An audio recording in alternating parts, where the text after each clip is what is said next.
Contrary to my mood, classes today ended without incident. Classmates around me were getting up from their desks, ready to head home, while chatting about things of little consequence. It doesn't look like they'll be suspending school after all. I think club activities will start back up soon. Not until they catch the killer. Do you think they're still in the city? Don't know. But why'd they suddenly stop killing? Heck if I know. But they might not be able to hold themselves back for much longer. If that's what they're doing, like, maybe they're about to blow.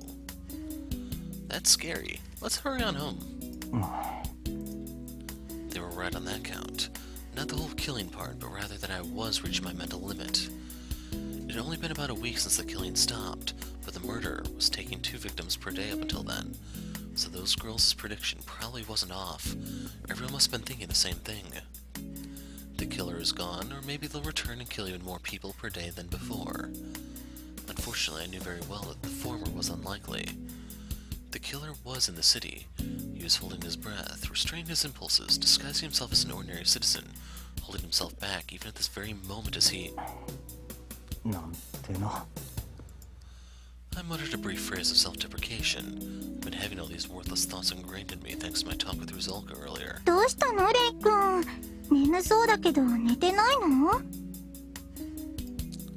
Once you eliminate the impossible, whatever remained, no matter how improbable, must be the truth. Rusalka's words.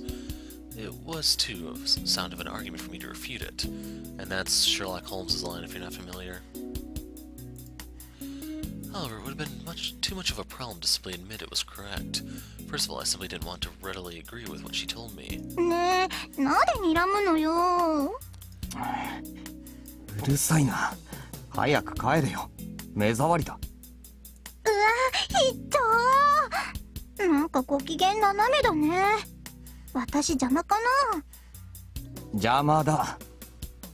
From an outsider's perspective, it might have looked like I was bullying her, but I'd never been one to care about appearances to begin with.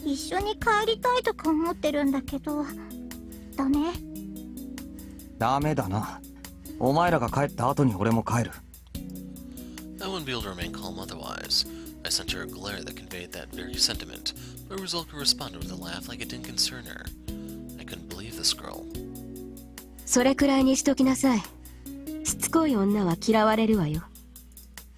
Just then, rescue arrived from an unexpected source as Sakurai took control of the grumbling Rusalka.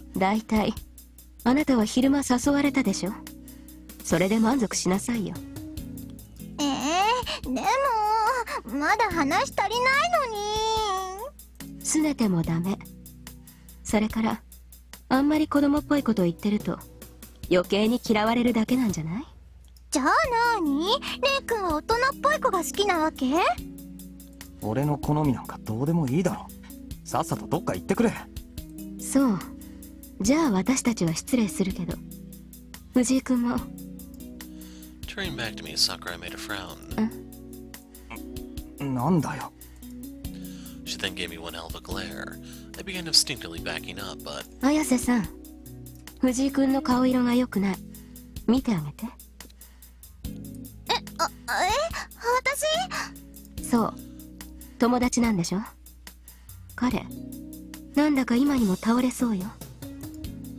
Kasumi looked at me with a startled expression.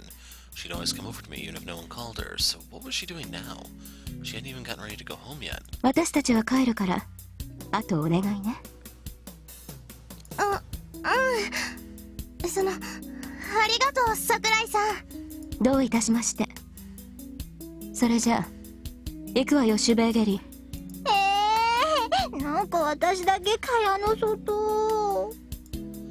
Though she said all that, Rusalka proceeded to leave the classroom at Sakurai's urging. Once I confirmed that they were gone, I breathed a mental sigh of relief. I didn't know what Sakurai was thinking, but I've been safe for now. That said... How was I supposed to deal with her?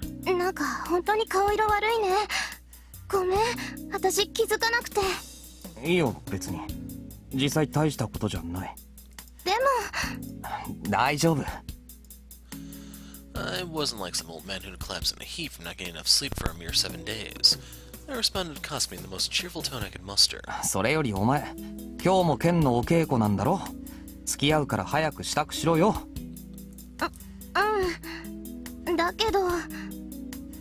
あんたは先に帰った方がいいんじゃない？寝ないとダメだよ。It'd be worse if I fell asleep. I obviously couldn't say that, though. I was grateful that she worried about me, but the fault lay with me for letting my exhaustion show. But I had to get my way here. If I couldn't rest anyway, it would be better to be with Kasumi than to go home to an empty apartment. Admittedly, I did feel pathetic about it, but what could you do? I felt much more at ease with her around. ボディーガードなしで帰るなんてそんな怖いことできないな。しっかり守ってくれなきゃ困る。私真面目に言ってるのに。俺も真面目に言ってるんだけどな。どこがよ、もう嘘ばっかり。いいわよ、わかった、わかりましたよ。あんたがそんな感じなら本当は稽古中止にしたいんだけど。習慣なんだろ。続けた方がいい。そう言うと思ったから困ってるんじゃない。私も今日はサボりたくないし。I was going to drop a line about how truly diligent she was, but I stopped myself. There was no need to mock her. じゃあなるべく早いとこ済ませてくれよ。偉そうに言わないでよね、この不健康児が。And with that exchange out of the way, we finally left the classroom.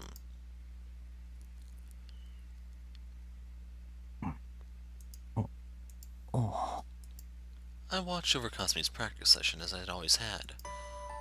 But today she's putting in more spirit than usual, exuding a somewhat blood-curdling aura. I usually just sat down and nodded off as I watched her. All thoughts of sleep left me in the face of that drive. Before I knew it, I was watching her practice in a state of awe. I had to revise my opinion. She truly was serious about this. I found it impressive enough that she trained herself every day without a break, but there's also that earnestness to hers. I honestly could have never done that. I wasn't particularly fickle with things, but for the longest time now, I'd had this habit of never putting any real effort into anything I did, and now it was too late for me to find something I could genuinely be serious about. When you did everything in such a wishy-washy, half-assed way, even the flow of time would want to take a break and slow down, or so I thought. That prolonged day-to-day life was initially shattered by Shiro, and now by those freaks. This was pointless. Thinking about all that now wouldn't change a thing. I slammed my head into the wall as I sat cross-legged in a corner of the dojo, making sure I was quiet enough not to disrupt practice. I seriously had to get over this terrible habit of trying to instantly remember the most useless of things. Otherwise, I'd fall into a cycle of self-loathing and turn into a pessimistic mess. If I could just neatly and nicely chuck all my pain and worries out the window. That'd be nice and all, but I knew full well that I couldn't do that, which is why I kept worrying and suffering. I wondered if Kasumi had things to deal with like that too. Despite her short temper, simplicity, liveliness, and questionable femininity, I knew she had an apparently delicate side to her, or at least I tried to keep it in mind. I mean, we'd known each other for a long time and everything. So perhaps all this practicing was a coping mechanism for that, like a ceremony she conducted to quell her raging heart. I took in Kasumi's breathing. She breathed in, then out, inhaling another deep breath. The sheer ferocity of her strike was clear and evident to even a complete amateur like myself, causing me to tense up all over. Not bad, Kasumi. That was cool. I would normally make a quip like that, but Kasumi looked extremely serious as she readjusted for another strike. I'd probably be risking my life by teasing her at a moment like this.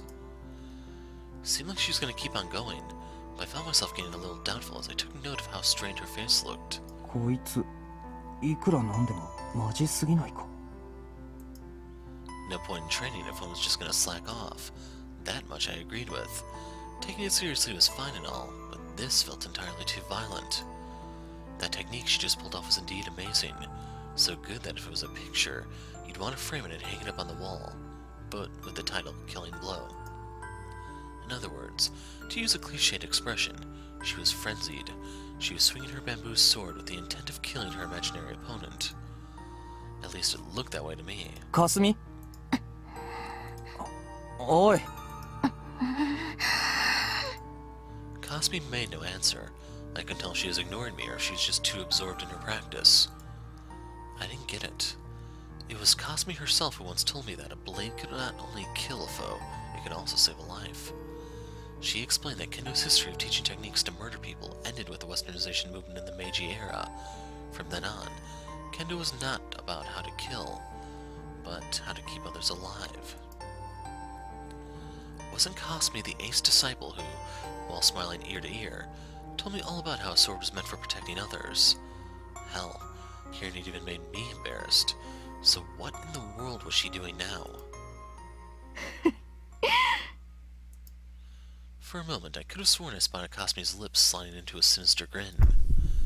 My heart suddenly sprang up for no reason. Kasumi!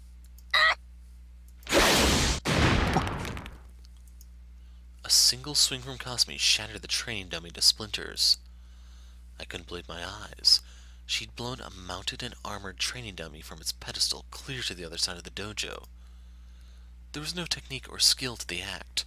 It was a blow encompassing all her might, as well as a strike otherwise impossible to pull off with her strength.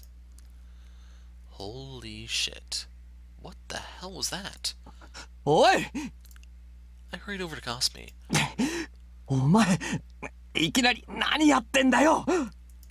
I grabbed her by her shoulders, giving them a quick shake. She made no answer and was clearly spacing out, but for a few moments, light finally returned to her eyes. レン、何よ、いきなり。何よって、お前。That strike of hers bent the bamboo sword right near the middle. Not even an adult male could have pulled that off. どうしたのよ、変な顔して。私が何か。Judging from her reaction, she did not seem to be aware of her own actions. Though I hesitated over whether or not to tell her, I couldn't exactly hide it from her either. Kasumi found herself at a loss for words as she raised the bent bamboo sword in her hand up to her eyes. 私が。 I didn't answer. とりあえず手離せ。こんなの握ってると怪我する。それから片付けは俺がしとくから着替えてこいよ。帰ろうぜ。でも。かすみ。I knew it was kind of unlike me, but I gently gave Kasumi's hair a light ruffle. 俺、腹減ってんだよ。早く帰って何か食わないと死ぬ。な。After I pried her fingers off the handle of her bamboo sword, Kasumi gave me a feeble nod and hurried off into the changing room. I was confused.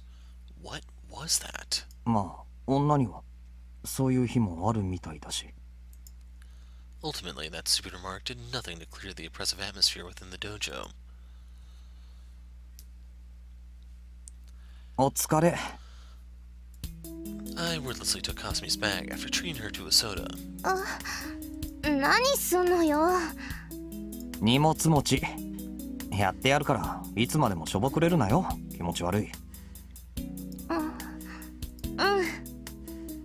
りがとう。でもいいよ。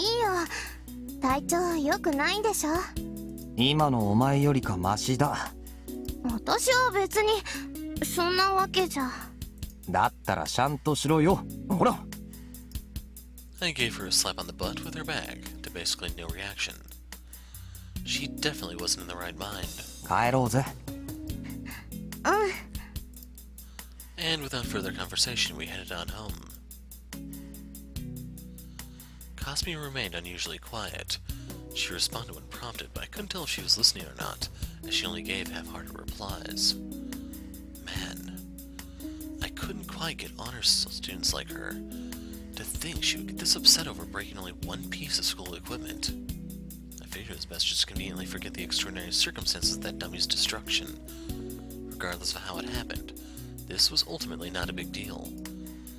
The question was, how could I get that across to her? なあ、去年プールの女子シャワー室がぶっ壊れたの覚えてる？何よ、いきなり。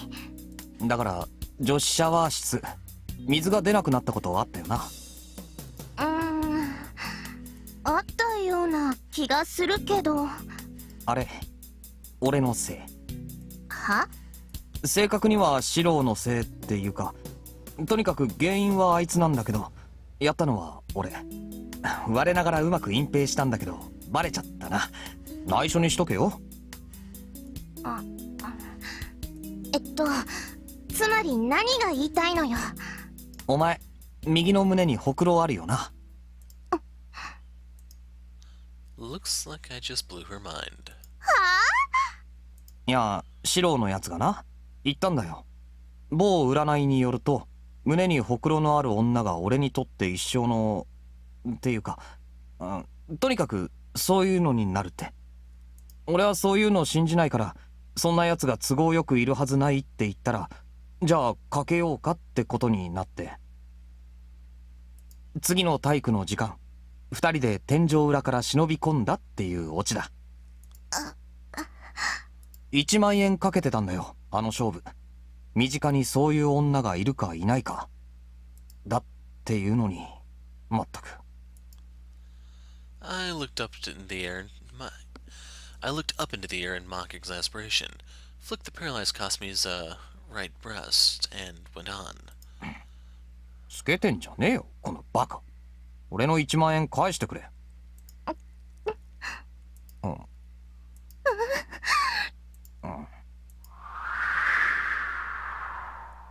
さあ、とっとと帰ろうか。ちょっとあんた待ちなさい。じゃあ何？あんたら二人して私の着替え覗いてたって嫌がるわけ？いや別にお前に焦点を絞ってたわけじゃないぞ。はっきりして。 Facts were facts. あ、覗いてた。このド変態が！ After reclaiming her bag, Kasumi mercilessly delivered one hell of a hit. お前角で殴るな。鼻血出てるぞ。やかましいわね、この変態。何私の知らないところでバカぶっちぎりの勝負してくれてんのよ。落ち着けほくろ。誰がほくろよ。私のおっぱいに何か文句があるっての？俺は1万円の損害を被ったんだ。うるさい、黙れ。シロはともかく、あんたはそんなことしないやつだと思ってたのに。だってあいつが挑発するから。あんな高速とかの口車になんかホイホイ乗るな。もうバカバカバカバカバカ。大体なんでよ。はい。だからなんであのバカ急にそんなことを言い出したのよ。知らん。That guy's thoughts had always existed on another dimensional plane ever since we were kids. ただ単に俺をからかいたかっただけじゃないのか。もしくは金がなかったか。どういう意味よ。だからイカサマだったんだよ。あいつ前から知ってたんだ。え？ガキの頃俺たち何度か一緒に風呂入ったことがあったよな。あいつその時のことを覚えてただけなんだよ。金を。 Thanks to that, I ended up getting a little pissed off, and in my rage, I accidentally broke one of the valves, which ended up stopping the water. Kasumi heaved large breaths, no doubt exhausted from swinging her bag around so much. After approaching her, I delivered another flick. 何よ変態。けどそう考えると不公平だな。はあ？俺が忘れたっていうのにあいつだけ覚えてるってのはなんかこう、お前この際だからもう一回俺と入ろうぜ。あんたいきなり何言い出すのよ。嫌なのか？いや、別にそんなわけじゃなくてね。だって本当に子供の頃だし、私もよく覚えてないし、今更言われてもほら困るし。ちょっと傷つくな。だからなんで急にそんなこと言い出すのよ。昔とは違うんだから、私も恥ずかしいし。She began muttering something to her about how she was not ready for this yet. 別にシロがどうとかそういうことじゃないんだよ。今更お風呂とか言われても昔みたいにはやっぱりさ。だから嫌がってるとかそういうのとは違くて、どっちかというと嬉しくなかったりしないこともないなんて思わないこともなかったりするような気がしないでもないんだけど、やっぱり今からするとか言われたら困っちゃうっていうか、ね、わかるでしょっていうかわかってよ。レン？ねえ聞いてる？かすみ。何よ。After placing my hands firmly on her shoulders, I went on in a calm tone. お前さ、やっぱりすごい単純だよな。あってあんた。今度から単純キングと呼ばせてくれ。もうあったまった。 Well, at least she was back to being her cheerful self for now. She whacked me with her back, then delivered both kicks and punches. With this much power, maybe she could break another training dummy or two. I figured that was the best way to sum it up for now. で、なんで公園なんかに来てんだよ。We went back home for a moment, but Kasumi immediately dragged me out and took me around the city. What was she up to? Now, taking me to a diner because she said cooking would be a pain I could still get. The problem came after that. She took me all around to the clothes store, shoe store, arcade, karaoke bar, and a bunch of other places. Sure, I decided to go along with it, but didn't even feel like grumbling. But I couldn't make heads or tails of the situation. Because this was basically like a date. This wasn't the first time we'd done something similar, but why now of all times? 疲れた？結構な。My voice reflected those words as I carried a whole bunch of shopping bags in my hands. Why would she walk around town so leisurely during these times? There was a limit to how reckless one could be. Most of the signs had been lined out were aimed towards myself. Judging from how Rusalka acted earlier, there seemed to be no immediate danger, but I would still be hard-pressed to call this a smart move. 買いすぎだろこれ。生活費とか大丈夫か？平気っていうか気にしない。ストレス解消しなくちゃね。俺のストレスは？今日は荷物持ちじゃなかったの？ Well, yeah, I suppose I did, but... きついならちょっとだけ休憩していく？いや、それは。The sun had completely set in the time we'd been walking around, to the point where it was already pitch black around us. I checked my watch to find that it was 7:50 p.m. It wasn't particularly late just yet, but we were getting there. The place was normally packed with couples, but right now we could only spot 3 or 4 other pairs aside from us. 何よね、そわそわして。もしかすると怖がったりしてる？なんでだよ。本当に？なんか態度変くない？ Crap. Why was she only perceptive at weird times like this? 大丈夫だって。他にも人結構いるし、いざとなったら私が守るし。本当は誰もいないと思ってたんだけどね。だからほら、休憩休憩。Well, we were in view of other people, so I figured it'd be fine. My nerves have been wearing out over the past few days, and having Kasumi drag me around town exhausted me physically as well. If it was only for a little bit, then I suppose a quick 15 minutes couldn't hurt. If I tried to rush us back home, she'd get suspicious. わかったよ。Once I'd finished worrying it over, I sat down on a bench, trying to endure the ominous chill rushing down my spine. I made an effort to talk as carefreely as possible in order to hide it. 最近事件がなかったし、楽観主義のやつも結構いるみたいだな。私みたいな？あ、お前筆頭。で、それより誰もいなかったらなんかあるのか？何もないけど、他に人がいると恥ずかしいじゃない。そうか？ It wasn't like we were doing anything embarrassing. Well, maybe not us. Couldn't say the same for the others here. うわ、すごっ！お前はお前で何覗きやってんだよ。だって目に入っちゃうんだからしょうがないじゃない。だったらこっち来いよ。そんなとこに一人でいるから余計なものが目に入る。余計ってことはないんじゃない？一応みんな真剣なんだろうし。俺らには関係ないことだろう。In the end, they were just strangers. I let out a sigh while staying on the bench. Paying me no heed whatsoever, Kasumi kept looking around restlessly. 見てあれ、始まっちゃったよ。ああ。ダメ、見ちゃダメ。どっちなんだよ。だからKasumi looked at me all bashful and fidgety, her cheeks flushing red. It was totally unlike her. 隣座っていい？まあ変なことしないんなら。何を変なことって、失礼ね。そういうことだよ。She began swinging her bag and shouting, "Good job, King Simple-Minded." こっぱずかしいんならさっさと座れよ。この代わり暴力禁止な。あんたが余計なこと言わない限りしないわよ。じゃあ黙っとく。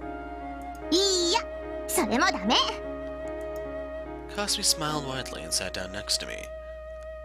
さっきはごめんね、いろいろ。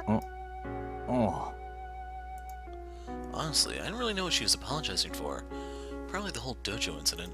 私がやったのに片付けとかさせちゃって、変な気とかも使わせちゃって、こんな時間まで無理に付き合わせたりしちゃったりして、なんか今日レンに甘えてばっかりだね。呆れてない？別にいつも呆れてるし、それに最初の2つはどうでもいいだろう。お前掃除下手だから片付けなんかさせられないし、次のまあ最後のだけはちょっとだけ勘弁してほしいんだけど。ああ、ひどいな。私としてはむしろそこだけ多めに見てほしいんだけど。現在進行中なのにか？現在進行中だからこそなの。Kasumi then grabbed hold of my hand and gently placed something in my palm. I heard the clinking of a chain, something hard to the touch. What was this? プレゼント。迷惑かけたお詫びも兼ねてね。どうこれ、気に入ってくれたかな？ In my palm rested a silver choker, but the design felt a bit unusual. これ俺に？きっと似合うよ。露店で見つけた時ビビってきたから。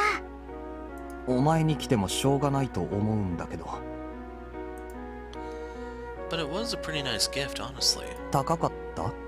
まあちょっとだけね。Probably cost somewhere between 20,000 and 30,000 yen, $200 to $300. I felt kind of bad for getting something like this when it wasn't even my birthday. 早めのクリスマスプレゼントだとでも思ってよ。気にしちゃうんならお返しくれればいいから。わかった。Come to think of it, Sister Lisa said that Himuro's birthday was on Christmas. That was still another 2 weeks off, but we'd have to buy her a gift together beforehand. I was broke, though. とりあえずありがとな。なるべくつけるようにする。今つけなさいよ。Kasumi wrapped her hands around my neck while holding the choker. 私がつけてあげるね。Well, whatever. あれ、このちょっと動かないでね。あれ、おかしいな。これどうなって。She was so clumsy. あいた、お前髪の毛巻き込んでる。あ、ごめん。でも動いちゃダメ。It hurt like hell if she tore my hair, and if I were to move my head down, then me and Kasumi's cheeks would be right on top of each other. ドアップ、かわいいね。なんでそんなに嫌そうな顔するかな。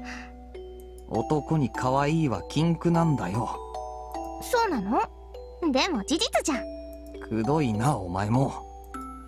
Sometimes I wondered if the creatures known as women knew any adjectives apart from cute. How much longer was she gonna waste trying to put on a simple choker on me? なんかいいね、こういうのも。On top of that, she was staring right in my face. その目、ムカつくから閉じろよ。いやだ。目が閉じたら？絶対嫌だ。どうしてよ。身の危険を感じる。いたずらとかしないからさ。それ 100% 嘘だろ。Wait a second. お前ちょっと今日おかしいぞ。何かあったか？うん、実は2日目なのですよ。アホか。アホって何よ、本当のことなのに。本当ならなおさらそんなの公言するなよ、年頃の乙女が。うわ、おっさんくさ。と思ったけど、やっぱりいいわ。乙女じゃないし。何？ Man, we were not getting anywhere, no matter how long this went on. As Kasumi rummaged by the water, I pressed down my hands from above and set the choker on myself. ケチ。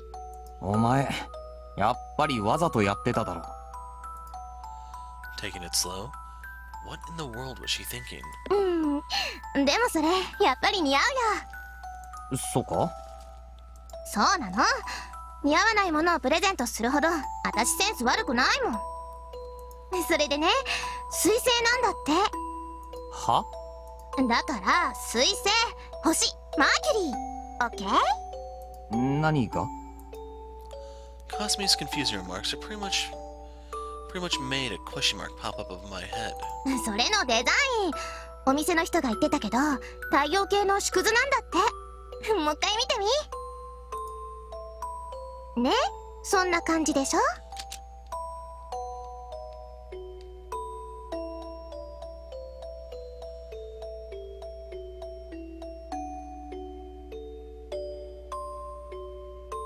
No. まあ言われてみれば。 I thought the pendant's ornament was a wheel, a gear, perhaps a clock, but upon closer inspection I realized it was indeed the solar system, with 9 planets encircling the center. I see 1, 2... but they're missing some. だからそれに合わせて9種類のタイプがあるんだって。それはその水星バージョン。へえ。 It wasn't the latest model, seeing how Pluto was still there, but I got the idea. I fiddled around a bit with the Mercury version around my neck. でもなんで俺に水星なんだ？ぴったりだから。どこが？ I didn't recall making any friends with Mercurians. As I puzzled over the issue, Kasumi made a snort like she was hot stuff. まず時間にうるさい。すぐ逃げる。足が速い。そして依頼に行っても速い。水星はね、盗賊と旅人の星なんだって。あんたちょうどそんな感じ。Was she trying to insult me? 私に内緒ですぐどっか行っちゃうとことか自覚してる？一応。なんか距離置いてる感じに透かしててちょっと感じ悪いのは？素人微妙に怪しかったり、おい、私をすぐのけ者にしたり。それは何か悩んでるくせに教えてくれない？ちょっとだけ悔しいよ。かすみ。 What had gotten into her all of a sudden? How much did she... ねえレン、私はあんたの味方だよ。辛い時は頼ってほしいな。けど強いんだぜ、私って。知ってるよ。 Regardless, there was no way she could match them. And not just her. No one, not Himuro or anyone, not even the police, could do anything to those freaks. So what the hell was I doing in a place like this? 私はレンの力になりたいよ。忘れないでほしいな。だからね、それは戒めなの。勝手にいなくなるなよ、旅人さん。 She proceeded to finish that sentence by pounding her chest. I could have sworn she said something similar just the other day. シロがさ、あいつがいなくなっちゃって、その上あんたまでいなくなったら私辛いし。つまりこれはそういうことなんですよ。いやー、なんか恥ずかしいね、こういうの。Seeing Kasumi make that bitter, embarrassed smile hurt, forced me to instinctively glance away from her. Maybe I didn't have any right to say those kinds of things. As for why... No, don't think about it. I would never get her involved with all that. I had to put on an act. I knew that by all rights I should have avoided getting close to anyone in particular at this time. But...約束するよね。 I couldn't just reject Kasumi here. I felt hesitant to completely discard the last remaining point of contact I had with my normal day-to-day life. That kind of reliance on others was endlessly pathetic of me. I was a human, not one of them. Kasumi was the one who allowed me to believe that, but if I let go of her, I wouldn't be able to ever return. I wouldn't be able to feel the sunlight ever again. The last time I was made keenly aware of my idiocy, stupidity, and foolishness, was that incident with Shiro. 俺は As a man, I had to do everything I could to put on a brave face for women. レン I felt dizzy and nauseous. My vision slanted and blacked out. I felt intoxicated. To call it a daydream wouldn't do it justice. I could feel the fatigue expelling from my body as I began to faint. Shit, I had to. おかえり I felt the same as I did on the day of that nightmare. And it had to be now of all times. また会えたねカリオストロ As that melodic voice of the girl filled my ears, my consciousness faded out. Now then, let us momentarily chance upon one another at the boundary of dreams. A twilit beach, closed world eternally frozen in time between a sun and a sea of glittering gold. No one existed here. The ones who resided in this perpetually frozen space were neither humans nor were they even alive. Were they dead then? Was being bereft of life the requirement to linger in this world? Nay, even the dead would flux, change, wear away, and fade. If so, she who resided here remained an everlasting, unchanging nil. Existing, yet not existing. A contradiction, yet as a result of being eternal. One outside the boundaries of providence. A heretic from birth, ostracized and isolated for her deeds. Endlessly sinful, a pitiable, accursed girl. All qualities that made her beautiful. A divine shunned child clad in gold, befitting this isolated realm. As a nigh dazzling omen of calamity, she... やあ、また会えたね、マルグリット。 Such was her name. 今度の旅はどうだった？お土産話を聞かせてほしいの。あなたが見てきた世界の話を。今でもあなたは旅を続けているんでしょ？ああ、そして君は今でも歌っているのだね。 The being who addressed the blonde-haired girl was Enigma incarnate, like a shadowgraph riddled with holes, if one had to present a suitable parallel.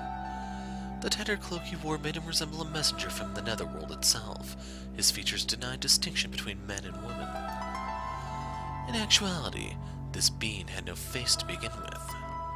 He held no purpose, no individuality, one who merely crowned himself with one of countless designations to be used as a name, yet lacked one that permanently defined him. 寂しくはなかったかい？ずいぶん一人にさせてしまった。私を恨んでいるだろう。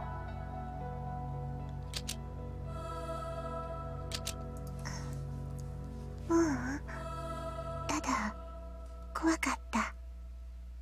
もうあなたに会えないかもって思っていたから。また会えるって、また会おうってあなたは言ってくれたことがないのよ。そうだったかね。それはすまない。私は流浪の癖がついてしまって、その手の習慣を遠くに忘れてきたのだろうな。許してほしい。それで謝罪の後に頼み事をするというのもいささか恥知らずな話なんだが。歌でしょ？ああ、よければここで聞かせてくれないか。私もまた君のために些細な遊びを用意した。陳腐だがそれなりに手間と時間をかけたのだよ。以前王妃様にお見せしたパリのオペラにも劣らないほど。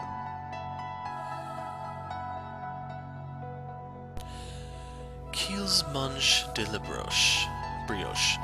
The girl's companion declared it in a celebratory tone. あの時彼女がそう言ってくれたように、歌劇の始まりを君に飾ってほしいんだ。So I'm not entirely sure, but I believe that's supposed to be let them eat cake. カリオストロ、何を言っているのかわからないよ。私は王妃なんかじゃないって知ってる？無論君はあれよりも上等だよ。長年にわたるさすらいを振り返っても未だ君を超える美は知らない。私は誰にもそんなことを言われないのに。しかり、それゆえにだよ。誰も彼もが君を恐れ、憎み、直視をためらい、忌避を選ぶ。なぜか。それは君の美しさに絶望し、己の矮小さを認めたくないがためだよ。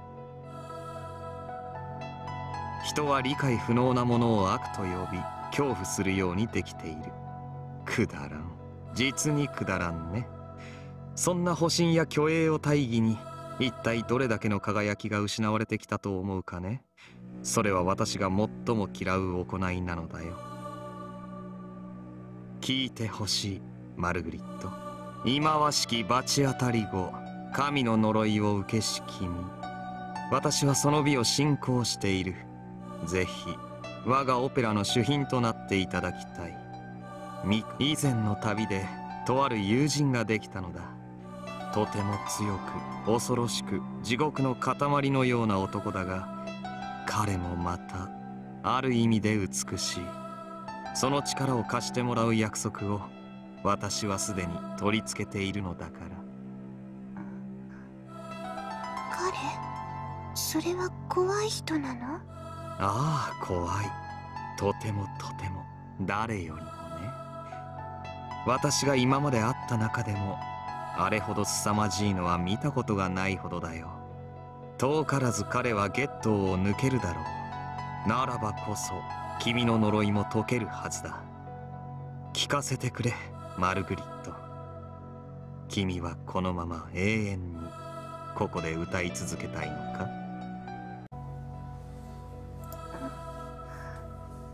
わからない。でもここを出て何があるの？それは私が答えるべきことではないよ。旅に出たいのか出たくないのか、知りたいのか知りたくないのか。もっとも君が望むなら私はあの太陽すら落としてみせるつもりなのだが。最近あなた以外の人がここに来るの。あれは誰？その人がやってくるとね、少し気持ちが良くなるの。首をはねられても死なぬからではないのかな。私といえども君に触れては無事に済まぬよ、マルグリット。だが彼は違うのだろう。君のつがい、あれを作り上げるのには苦労した。意中の女性へ捧げる贈り物としてなかなかいい出来であると自負しているがね。あの首飾り、身につけてみたいとは思わんかね。とても似合うと思うのだが。答えを急ぎすぎたかな。では質問を変えよう。君はあれにまた会いたいと思っているかね。会って話したいとわずかながらでも思うかね。わからない。でも気にはなると。よろしい、承諾したよ、マルグリット。ならば歌を歌いたまえ。甘く切なく思い人を求める歌を。記念すべき第一幕は悲恋の物語にしようじゃないか。私、歌は一つしか知らないのよ。それでもいいの？構わない。むしろそうでなくては意味がない。さあマルグリット、聞かせてくれ。今よりオペラを始めよう。もう変わり映えのない永遠など続けていく意味はあるまい。そうすれば楽しくなる？楽しませよう。約束できる？約束しよう、アレッサンドロ・ディ・カリオストロ。君にそう名乗ったもののすべてにかけて。A ripple ran along the shade, almost as if it was laughing.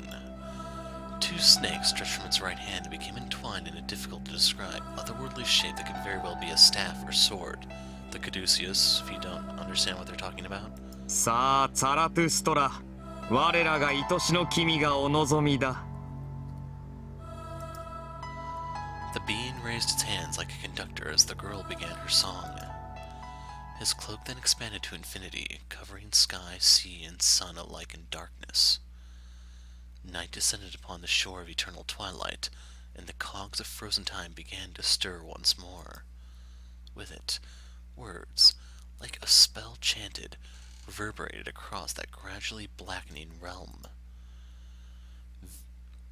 "'Tis a truth like no other, one that stands above all else, banishing all remnants of doubt. For they who stand at the top differ in no way from those at the bottom. And indeed, those that dwell below are much like they who soar above. In the end, they all exist but for a single purpose, to erect the foundation of a miracle. He was Ahasver, the wandering Jew, he of many names, and of a life-spanning eons. The shade-like spellweaver's voiceless recital endured. ではこれより今宵のグランギニョルを始めよう。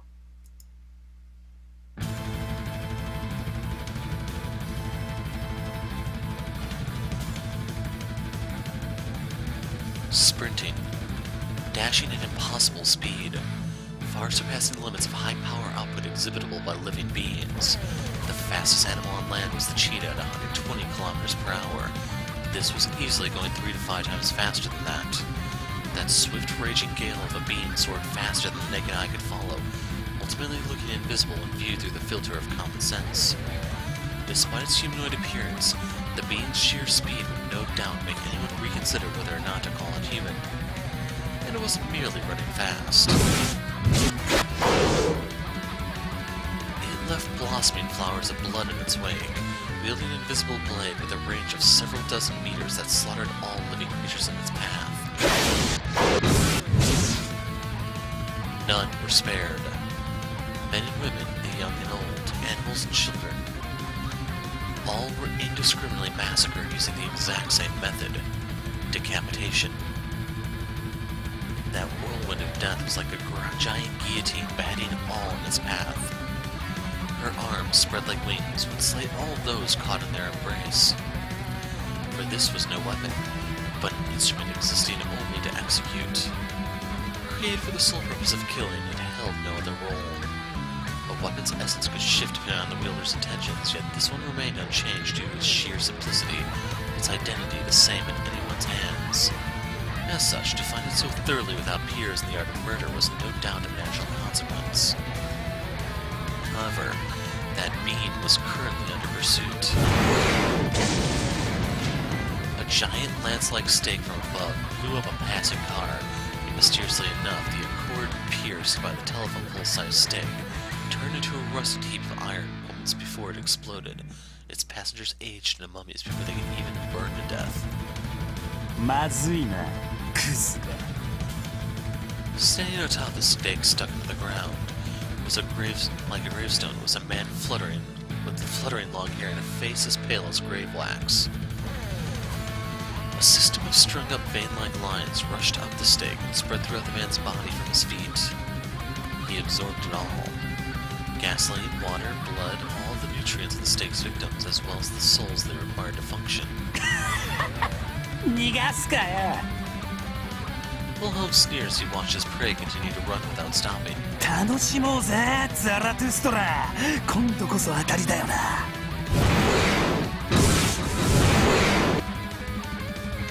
Yet another stake bore into the asphalt, one that Wilhelm used his footing to dash forward. It was not even half as fast as his prey. Yet despite that, the sheer difference between the length of their steps was enough for the ivory team to rapidly close the distance. All those dozen or so meter-length stakes were growing out of his feet, acting as extensions, though his own body was the size of an average man. A single stiff limb could cover a colossal distance. Naturally, he did not look back upon whatever he crushed under his feet, for in Wilhelm's eyes, humans and their creations were equal to mere insects. Not a single murder had occurred this week. The popular spots of the town, adorned by bright lights, attracted many a visitor even at such a late hour, and now they all indiscriminately fell victim to the guillotine and the stakes. The bridge was stained crimson with blood. Ironically enough, that illuminated carpet of vermilion found not a shred of its radiance tarnished, and instead possessed a ghastly kind of beauty. And And then, within that landscape, something else that could be called both a nightmare and a suggest occurred. The very earth trembled. A series of profound sounds shaking the very foundations of the bridge. It was a wheel. That was the only way to explain it. That 5-meter wide object chased the beam in front of it as its sinister spikes ate into the asphalt. The absurdity and the irrationality of this device, mowing down humans and cars alike, grinding them into ruts, could no longer be called simply off. Could no longer be simply laughed off. The wheel wrapped up in screams and fresh blood as it rotated faster was a colossal instrument of torture reminiscent of the tools used in the days of the Inquisition. The girl stood atop it like a torturer emerged from the depths of hell. 今日はまた随分と見境ないのね。私も派手な方が好きだけど。Her tone carried a mix of joy, excitement, and scarlet coloring. あなたはいつもそうやって私たちを見下してるのね。未だに自分が上だとでも思っているつもりかしら。After she wheezed out her next words. いいわ、私が試してあげる。追いかけっこを続けましょう。ただし、まがいものだったらただじゃ済まさないからね。The Naxxer spread out in all directions. From the tracks left behind by the wheel, it covered the bridge in a flash and devoured every last corpse and wrecked car, leaving nothing behind. The act was absurd and extreme beyond belief, silencing all witnesses and destroying the evidence in a single sweep of one-sided genocide. Indeed, once the scale reached that level of absurdity, any man of common sense would be hard-pressed to label this phenomenon as anything other than inexplicable. お前も毎度ご苦労だな。細かすぎると老けるぜ、マレウス。そう思うなら少しは気を使ってほしいわね。The Crimson Witch and the Ivory Knight continued to lay waste to the streets, spreading carnage while concealing everything in their path. In sharp contrast to those lurid acts, their conversation was one of a graceful stroll. One inhuman being pursued by the other. Yeah, I think it's supposed to be by because they're missing a word there. Common sense had long since breathed its last, with all those bound by it dead. It felt like a step into another dimension. From the very air they breathed the smallest speck of dust on the ground. The place had transformed into a battlefield of supernatural entities commanded by rules far removed from the shadows of the ordinary. The two pairs of eyes, each glimmering in a wicked light, finally closed in enough to perceive their target's back. 追いついたぜ。そこ動くなよ。ちょっと痛いけど我慢しなさい。On that order, a stake about as wide as an adult's waistline shot out of Wilhelm's right palm like a cannonball, while a bunch of chains armed with rivets jetted out of Rusalka's shadow all at once. Would their targets be skewered or would they be caught and ripped in two? Naturally, they did not believe this to be enough to finish their prey off. They were up against a substitute Mercurius, their former vice commander. Even if their prey made a mistake, it probably wouldn't be enough to kill it. And then, if said prey could actually be taken out this easily, it would have been completely useless to their purposes to begin with. If their prey was going to die, it would do well to die fast. They would never allow powerless, inferior scum to be a part of the glorious Obsidian Round Table. In that sense, all of their attacks were dead serious. They were still on Yadzira debris, a level below their true power. But other than that, their dance of death remained devoid of even the tiniest speck of restraint. A normal person would die instantly. An attack from a weaponized Irae would slay all, even spirits without bodies. Humans, demons, or gods, it mattered little. They would exterminate all that stood in their path. No method existed that could nullify a strike from an Irae wielded by war demons like them. As such, they anticipated the following. Their prey would survive, but would not escape unscathed. Even if it poured its entire being into defense or evasion, their prey would still sustain a grave injury. And when that moment came, the pair would seize the opportunity and capture it. Other than being a tactically sound plan, they most likely had no other way to keep their target alive. However, the last thing they expected was their prey to see two attacks that could certainly kill anything they hit, and take them head-on without even trying to dodge.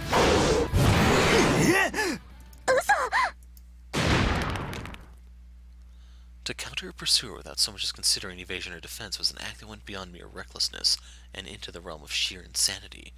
Who on this planet Earth would seriously prioritize wounding the attacker instead of trying to dodge the bullet?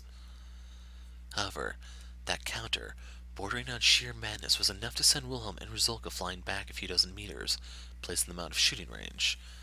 Their previous attack ended up being less than effective too. Their target may have been injured, yet that applied to the two of them as well. Unlike their foe who had prepared for this outcome, they'd taken unexpected damage.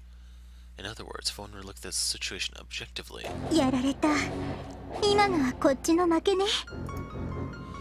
they could no longer catch their target. They'd been given the slip, no other way to put it. 肉を切らせて骨を断つか。あんまり好きな思考じゃないわね。この国の価値観に毒されちゃったのかしら。知るかよ。 Wilhelm's begrudging tone and demeanor hid very little of his rage at being humiliated. 嘘マレス。野郎も無傷じゃねえ。今夜中に片付けてやる。分かってるわよ。こんな目に遭わされて黙ってられるものですか。 An injury inflicted by a non-Inerbe was no ordinary wound. The concepts accumulated within them over countless years turned both into a curse and a lethal venom. In fact, its sting was even more effective against wretched foes like them. Rusalka's face warped into a wry smile. 痛いわ。私泣いてしまいそうよ。ねえベイ、あなたもそうでしょ。こんな痛い思いなんてこの60年してなかったからどうしていいかわからないわよ。ああ、痛いよな。だがよマレス。 A long-forgotten sensation. It may have felt good to effortlessly slaughter thousands, but this was the true essence of waging war. They felt the tension and exaltation that only a battle to the death, with each side's entire being on the line could offer. After having gone so long without a worthy opponent, they appeared to have almost forgotten what it meant to put their lives on the line. The glamour and glory of the battlefield, the spark of a dying flame following a clash of souls. The sheer beauty and ecstasy of it all. How grateful they felt to once again be reminded of it. Even scorching pain would be a nectar most sweet to them. 感じさせてもらおうぜ。まだ始まったばかりじゃねえか。そうよねベイ。まさかあの子だとは思わなかったけど。 Wilhelm and Rusalka had already gotten used to the opening their so-called third eyes, a type of vision different from normal sight. During each battle, could easily discern a person's identity without even looking at their face by examining the color of their soul. Furthermore, the color they spotted in vivid detail was one of sinister magic, with a series of vicious and indiscriminate slashes being launched in all directions from its epicenter. 発動箇所は体の末端。射程は20メートル弱で近いほど威力が上がる。典型的な融合型の力任せね。パッと見はあなたに似てるわ。でもそれだけじゃねえだろうよ。野郎のエイビヒカイトは一人だけ趣旨が違う。なんせ本家本元だからな。まあどの道捕まえればはっきりするか。行こうぜ。